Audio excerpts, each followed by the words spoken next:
ఇలా నేను తీసుకున్న కాకరకాయలు వచ్చేసి చిన్న చిన్న కాకరకాయలు తీసుకున్నాను. సో ఇలా చిన్న చిన్న కాకరకాయలు తీసుకుని పైన పొట్టంతా తీసేసి లోపల ఇలా గాట్లు పెట్టేసుకొని లోపల ఉన్న సీడ్స్ అన్ని కూడా తీసేసుకొని ఇలా ఒక బౌల్లో వేసుకున్నాను. ఈ సాల్ట్ వేసేసుకోండి.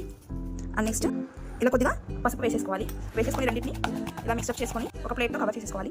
ఆన్ చేసుకొని జస్ట్ 1 లేదా 2 స్పూన్ల ఆయిల్ అనేది వేసేసుకోవాలి. శనగిత్తనాలు, ధనియాలు, కారంకు తగ్గట్టు పచ్చిమిర్చి, ఎండు కొబ్బరి, వెల్లుల్లి వీటిని కూడా కొద్దిగా గోల్డెన్ బ్రౌన్ వచ్చేంత వరకు కూడా వేయించుకోవాలి.